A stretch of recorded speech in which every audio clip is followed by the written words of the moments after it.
राधे राधे साथियों। मकर संक्रांति के दिन गाय को चुपचाप खिला देना, ये एक छोटी सी चीज पूरे साल जमकर धन बरसेगा और जीवन में कभी पीछे मुड़कर देखने की जरूरत नहीं पड़ेगी। जी हाँ दोस्तों, देखिए पूरे 752 वर्षों के बाद मकर संक्रांति पर एक अद्भुत संयोग बन रहा है। यदि आपने चुपचाप बिना किसी को बताए गाय को ये एक छोटी सी चीज खिला दी तो तुम्हारे 7 जन्मों के पितृ दोष दूर होंगे, ग्रह दोष दूर होंगे, वास्तु दोष दूर होगा और तुम्हारे जीवन में जो भी दुख है, तकलीफ है, दर्द है, वह सभी चीजें जड़ से मिट जाएंगे। और मित्रों, जीवन में इतना धन आएगा कि संभाले नहीं संभाल पाओगे। न अन्न की कमी होगी और न धन की कमी होगी। जी हाँ, देखिए आज इस उपाय की व्याख्या मैं इस वीडियो में करने वाला हूं।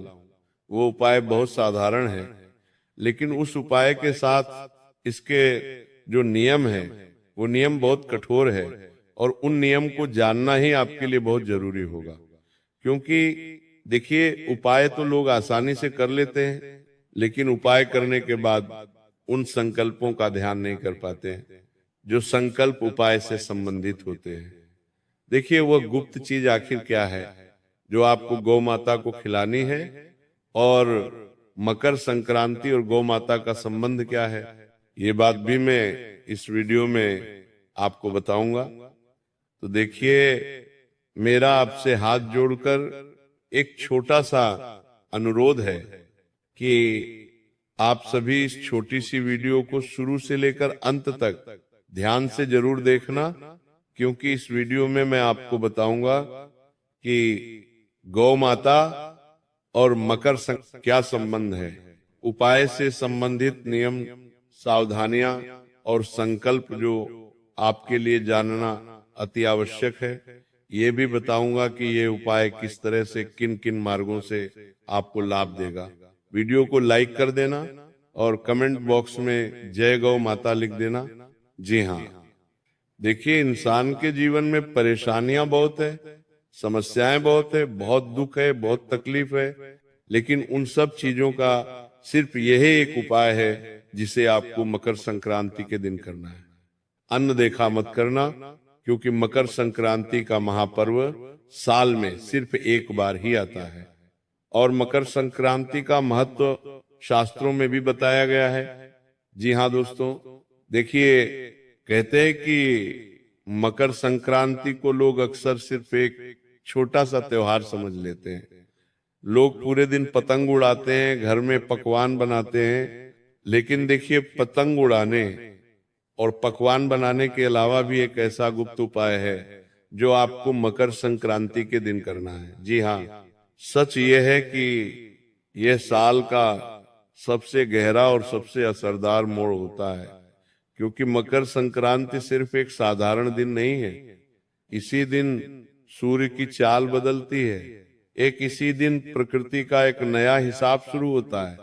जी हाँ दोस्तों, देखिए प्राचीन काल में पुराने समय के लोग इसे बहुत गंभीरता से लेते थे, क्योंकि उन्हें पता था कि इस दिन की गई छोटी सी गलती पूरे साल पर भारी पड़ सकती है। इस दिन का महत्व इसलिए और भी बढ़ जाता है क्योंकि ये साल का सबसे पहला त्योहार होता है। जी हाँ दोस्तों, की इस दिन की गई छोटी सी गलती भी पूरे साल पर भारी पड़ सकती है और इस दिन किया गया छोटा सा सही काम पूरे साल का सहारा बन सकता है। मकर संक्रांति का असली मतलब है रुकावट से निकलना, ठहराव को तोड़ना और जीवन में आगे बढ़ना। इसीलिए हमारे बुजुर्ग कहते थे कि इस दिन जो बीज बोया जाता है वही पूरे साल फल देता है, अर्थात जो उपाय किया जाता है वही उपाय पूरे साल हमारी जीवन की व्यवस्था को सुधारना है। दोस्तों, इसीलिए देखिए इस दिन दान का भी बहुत महत्व होता है। पुराने काल से ही लोग मकर संक्रांति के दिन दान करते आ रहे हैं। इस दिन अन्न दान, संयम और व्यवहार पर बहुत ध्यान दिया जाता है, क्योंकि धन केवल पेशे से नहीं बनता है, धन बनता है सोच से, कर्म से और समय की समझ से। जी हाँ दोस्तों, आपने देखा होगा कि बहुत लोग साल भर तक मेहनत करते हैं, खून पसीना बहाते हैं, लेकिन फिर भी पैसा नहीं टिकता है। अन्न होते हुए भी घर में कमी की भावना बनी रहती है, और धन बनता है सोच से, कर्म से। जी हाँ दोस्तों, देखिए बार बार खर्च अचानक आ जाता है, और खर्च आता है, पैसा रुकता नहीं है, और इसके पीछे कारण अक्सर वही अदृश्य रुकावटें होती हैं जिनका समाधान हमारे शास्त्रों और परंपराओं में छुपा हुआ है। देखिए, मकर संक्रांति पर तिल और गुड़ इसलिए खाए जाते हैं क्योंकि तिल त्याग का प्रतीक है और गुड़ मिठास का, यानी जीवन में कड़वाहट को छोड़कर मिठास अपनाने का संकेत है। इस दिन दान इसलिए कहा गया है क्योंकि जब सूर्य दिशा बदलता है तब अहंकार छोड़ना सबसे जरूरी होता है। पुराने समय में लोग इस दिन ज्यादा बोलते नहीं थे, झगड़ा नहीं करते थे, और किसी भूखे को देखकर अनदेखा नहीं करते थे। जी हाँ दोस्तों, क्योंकि माना जाता था कि इस दिन की गई उपेक्षा सीधे भाग्य में दर्ज हो जाती है। इस दिन किए गए कर्म सीधे भाग्य की किस्मत की दिशा को बदल देते हैं। जी हाँ दोस्तों, इसलिए कहा गया है कि मकर संक्रांति का पर्व साधारण नहीं माना गया है। अब यहाँ एक बहुत गहरी बात आती है जिसे बहुत कम लोग समझते हैं। मकर संक्रांति पर प्रकृति सुनती है, लेकिन शोर नहीं सुनती, दिखावा नहीं देखती। मकर संक्रांति का पर्व है सिर्फ भावना और मौन को, किए गए कर्मों को ही पहचानना। यानी कि जो गुप्त उपाय और जो गुप्त कार्य अगर हम मौन रहकर करेंगे, सबसे छुपा कर करेंगे, तभी उसका फल हमें प्राप्त होगा। दोस्तों, इसीलिए जो लोग इस दिन कैमरा लगाकर लोगों को दिखाकर दान करते हैं, उन्हें संतोष तो मिलता है, लेकिन स्थायी फल नहीं। क्योंकि देखिए, आज के समय में लोगों ने दान पुण्य को भी एक ट्रेंडिंग टॉपिक बना दिया है।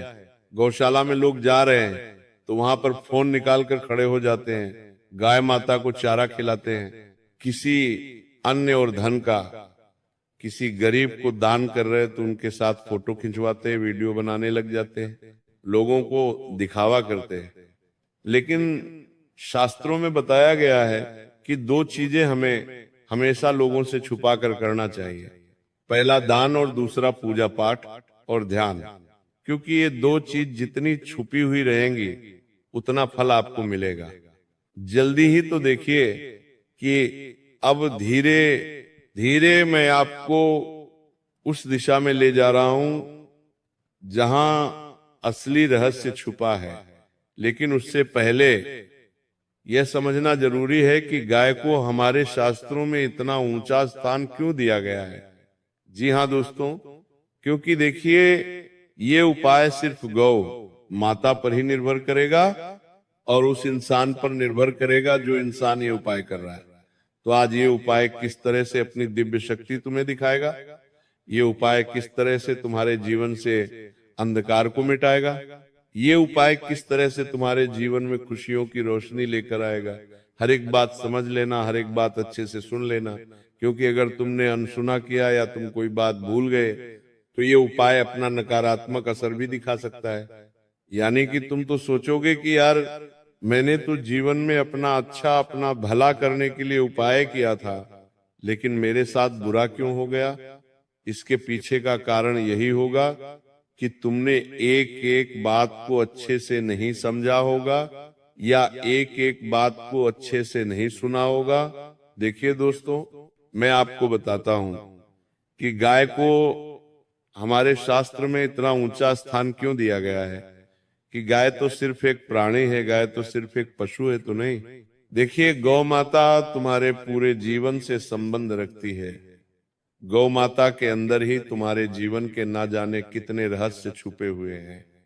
जब किसी व्यक्ति की मृत्यु हो जाती है तो हम क्यों उसके नाम का गौ माता को चारा डालते हैं।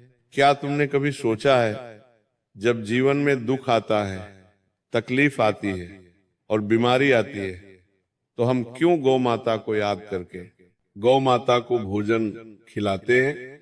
देखिए, गौ माता कोई साधारण पशु नहीं है। जी हाँ दोस्तों, गाय को माता इसलिए नहीं कहा गया कि वो सिर्फ दूध देती है, बल्कि इसलिए कि वो बिना मांगे देती है, बिना शिकायत के सहती है और बदले में कुछ नहीं चाहती। तो यही प्रकृति का स्वभाव है। देखिए, जिस घर में गाय का सम्मान होता है वहां केवल धन नहीं बल्कि स्थिरता आती है, और स्थिरता के बीच दोस्तों धन टिकता है। जी हाँ, लेकिन ध्यान रखिए, यहां मैं किसी को दिखाने वाला उपाय नहीं बता रहा, ना ही कोई ऐसा काम जो बाजार में बिकता हो, क्योंकि मैं गारंटी के साथ कहता हूं कि पूरे YouTube पर आपको आज से पहले इस उपाय के बारे में किसी ने नहीं बताया होगा ना, किसी कथावाचक ने बताया होगा, ना किसी गुरुजन ने बताया होगा, ना किसी विशेष पंडित या ज्ञानी ने बताया होगा, क्योंकि ये उपाय इतना गुप्त है कि इस उपाय का उल्लेख किसी भी शास्त्र में नहीं मिलता है। जी हाँ दोस्तों, ये उपाय सिर्फ किया जाता है सच्चे मन से, सच्चे दिल से, पवित्र कर्म से। जी हाँ दोस्तों, देखिए कि जो उपाय मैं बता रहा हूं वो उपाय हमेशा चुपचाप किया जाता है, और अब तक जो मैं बता रहा था वो भूमिका थी, क्योंकि अगर आप सीधे उपाय पर आ जाते तो उसका असर आधार रह जाता। अब ध्यान से सुनिए, क्योंकि यहां से बात गुप्त हो जाती है और यहीं से इस उपाय का असली महत्व और इस उपाय की असली प्रक्रिया शुरू होती है। जी हाँ दोस्तों, बता देता हूं कि सबसे पहले तो मकर संक्रांति का जो दिन है, उस दिन आप सुबह ब्रह्म मुहूर्त में उठिए। देखिए, आप चाहे पूरे साल 9:00 बजे उठते हो, 10:00 बजे उठते हो, 11:00 बजे उठते हो, जितनी भी बजे उठते हो उठ जाना, लेकिन मकर संक्रांति के दिन तुम्हें ब्रह्म मुहूर्त में उठना है। और मैं ये नहीं कह रहा हूं कि ब्रह्म मुहूर्त में उठते ही ठंडे पानी से नहा लो, नहीं, ध्यान से सुनिए जो बात मैं आपको बता रहा हूं कि मकर संक्रांति के दिन सुबह ब्रह्म मुहूर्त में उठकर स्नान कीजिए। स्नान करने के बाद आपको सबसे पहले इस चीज का ध्यान रखना है कि जितना ज्यादा हो सके मौन रहने की कोशिश करें, किसी से ज्यादा बातचीत ना करें, किसी से ज्यादा आप अपने भावना रखें, सिर्फ अपने मन में आप भगवान का स्मरण करें और भगवान का नाम लेते रहें या नाम जप करते रहें। देखिए, उठने के बाद मोबाइल भी नहीं देखना है और मन को शांत रखकर ये भावना रखें कि आज मैं कुछ ठीक करने जा रहा हूं, मांगने नहीं, क्योंकि इस उपाय का मूल उद्देश्य यही है कि ये तुम्हारे जीवन को एक नई दिशा की ओर लेकर जाएगा। जो चीजें तुम्हारे जीवन में बिगड़ी हुई है उन चीजों को ये उपाय सुधारेगा। जी हाँ दोस्तों, देखिए, मन में आपको यही भावना रखनी है कि आज मैं कुछ ठीक करने जा रहा हूं, मांगने नहीं जा रहा हूं। इसके बाद गाय के लिए जो चीज बनाई जाती है वो देखने में बहुत साधारण होती है, इसीलिए लोग इसे हल्के में ले लेते हैं, लेकिन यही इसकी ताकत है। देखिए, जो चीज मैं बता रहा हूं वो चीज बहुत साधारण है, और उस चीज के बारे में आपको आज से पहले किसी ने नहीं बताया होगा।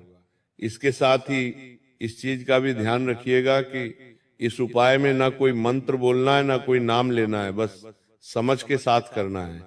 और गाय को जो खिलाया जाता है वह है थोड़े से सफेद तिल।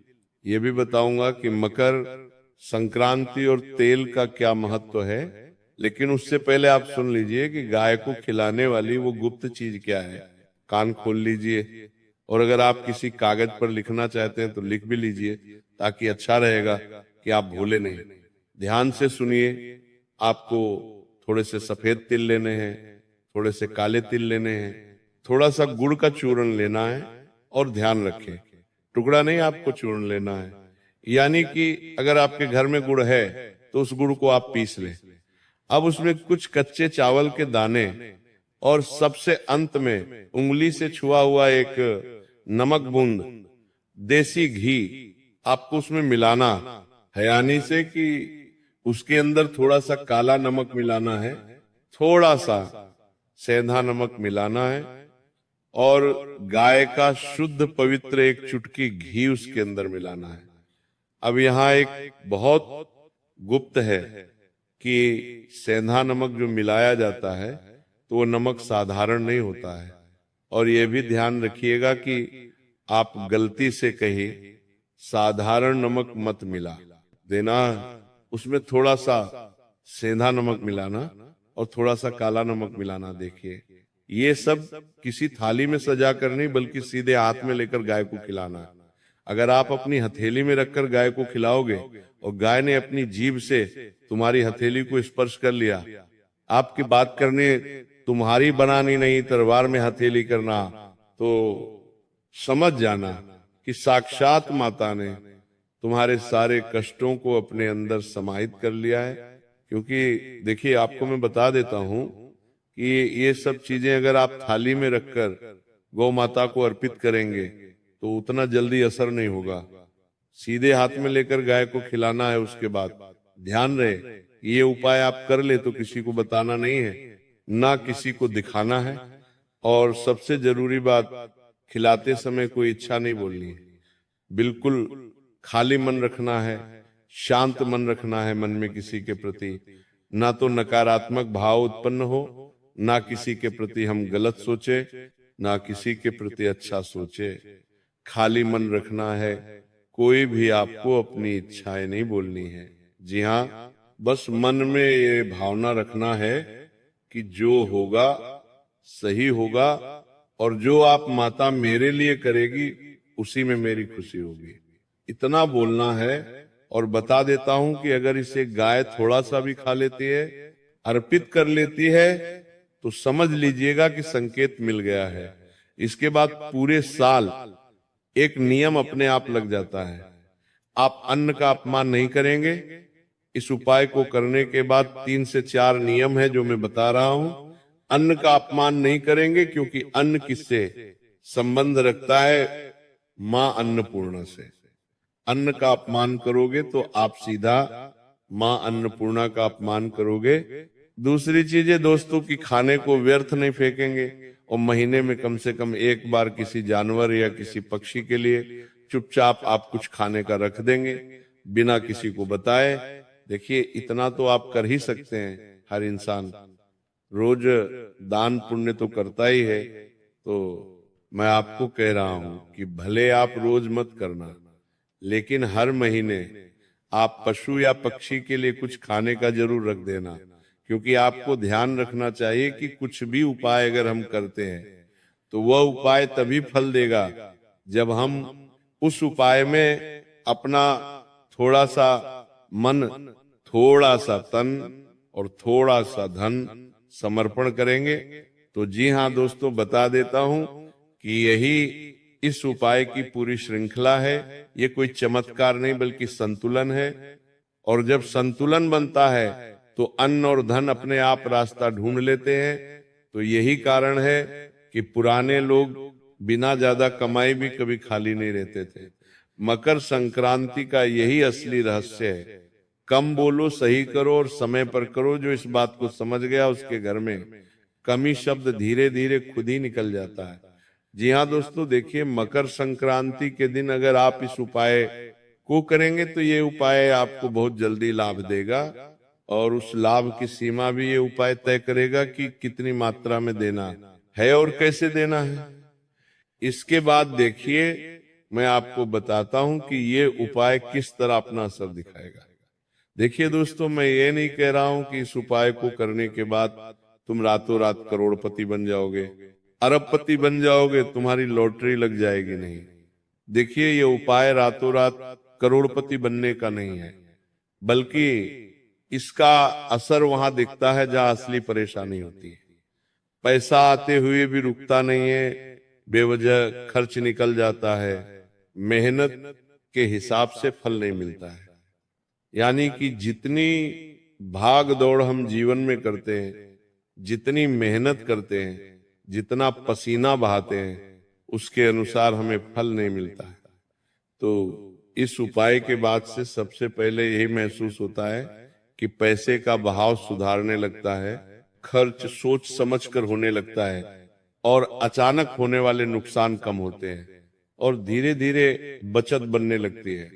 यानी धन आता भी है और धन आपके जीवन में टिकने भी लगता है। साथ ही दोस्तों देखिए कि अगर मैं बात करूं कि इस उपाय से आपके घर परिवार में क्या असर होगा, तो देखिए घर और परिवार के मामले में इसका बहुत गहरा असर होता है, क्योंकि धन की कमी पहले मन में अशांति आती लाती है और इस उपाय के बाद घर का माहौल धीरे धीरे शांत होने लगता है। बेवजह के झगड़े कम होते हैं, घर में बैठने का मन करने लगता है और एक दूसरे की बात सुनने की क्षमता बढ़ती है। कई लोगों को यह भी अनुभव होता है कि घर में अन्य की बरकत बढ़ जाती है और थोड़े काम में चलन होता है और भोजन की कद्र अपने आप होने लगती है। यानी कि देखिए अक्सर कई घरों में ऐसा होता है कि परिवार एक साथ